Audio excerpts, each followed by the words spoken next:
Salutations friends, welcome back to my channel. Today's going to be another fragrance review and I am going to be reviewing My Burberry Black from Burberry.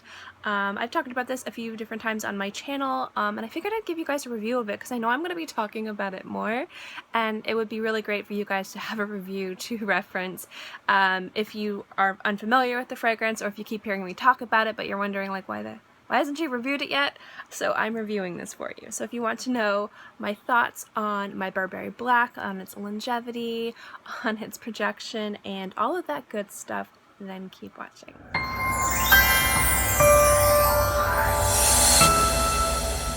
Again, I'm sorry for the crazy, weird, ambient white noise you hear. My fan is on blast. It's hot in Florida and it's just unrelenting. But let's talk about My Burberry Black. The nose behind this is Francis Kirk John, and this was released in 2016. Now the notes in this, I have them over here, are jasmine, the heart notes are rose and peach, and the base notes are amber and patchouli. If you guys have heard me talk about this fragrance before, first off, thank you guys, because one of my subscribers, or a few of you guys, had actually been telling me to test this out, and I tested it out and I fell in love. So I bought a giant bottle of this because I know I'm going to wear this all the time. It's an effortless, very easy grab-and-go, sensual, feminine fragrance. But I'll get more into that. I kind of wanted to talk about the projection and the longevity first rather than get into it towards the end because I did kind of want to explain the scent story of this fragrance on my skin. Now the longevity on this fragrance I actually get pretty good. It's about 6 to 8 hours, sometimes longer. No, that's the longevity. Longevity. Projection is just about arm's length. So you have a really nice scent cloud. It's not going to be too much of a heavy cloud. It's not going to be suffocating or stifling. It's actually a very gentle, sweet cloud. It's really, really nice.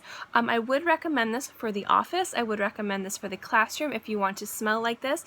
I don't think this is going to be one of those fragrances that if someone doesn't like fragrances, it's going to bother their nose or, you know, give them headaches. It's a very safe fragrance to wear while still being pretty unique in the way how it comes together in its the body of the fragrance. Again, I'll get into that a little bit later in the video. So overall, this has fantastic projection, fantastic sillage, and overall, I love how this is slightly heavy. So this is kind of more of my spring, summer, nighttime fragrance, but it's not so heavy that in the heat and humidity, it feels uncomfortable to wear or inappropriate. It works perfectly for my environment, especially if I want to smell a little bit sexier and more feminine at night, while still not, again, wearing something so heavy that it almost feels like I'm steaming myself in a heavy fragrance. I think we've all been there where there's just this beautiful heavy fragrance you want to wear but it's been too hot. You wear it anyway, you go outside and you're like choking because it's too heavy and your environment's like way too hot for it. This is just almost kind of like a sexy tights, you know, like it just gives the right amount of coverage but there's just something sheer about it which makes this really easy to wear and one of my grab and goes. So let's talk about the scent story of this fragrance. And if you guys don't know, I know other people call it other things. My idea of a scent story is how the fragrance wears on your skin and the story it tells from opening to ending. The opening notes of this fragrance, I get a heavy hit of a very ultra sweet rose with peach. It's almost sickeningly sweet. But at the dry down, which comes down after about 10 minutes, everything just kind of mellows out a little bit and it becomes pretty much one note until closer to the end. And I actually love the way that that is. I get a tiny touch of the jasmine, I get way more of the rose and the peach, and then the amber comes out, which is really, really nice. The longer I wear this on my skin, the lighter it becomes, not so much in how I smell it, but as more and more of the patchouli comes out, it actually kind of like cuts through everything and makes it a little bit lighter and has it wear down in a really beautiful way. So it's kind of like a soft ending rather than an abrupt, where did my fragrance go, I need to reapply, which is really, really nice and I really enjoy that. The thing that I like most about this fragrance is that it is ultra feminine. Now you guys know, and I will probably say this every time, fragrances are genderless. You can wear whatever you want, whatever age, whatever sexual orientation you have, whatever gender you are, it doesn't matter. But some people like to stick with more fragrances that are more female marketed, and some people like to stick with more fragrances that are more masculine marketed, and that's fine. So if you ever hear me talk about feminine, masculine, unisex, it's purely on how it's marketed. This fragrance smells like it's marketed as an ultra feminine fragrance, but there's something really sheer and very sexy about it. The candied rose and peach makes this incredibly sweet. So if you like really sweet fragrances, you're going to love this. But it's not so much of a sweetness that it smells juvenile. It smells somewhat youthful, kind of like a woman coming into her own, like kind of exploring herself and understanding her confidence, her sexuality, and where she wants to be and do in the world. It kind of smells like a coming of age fragrance.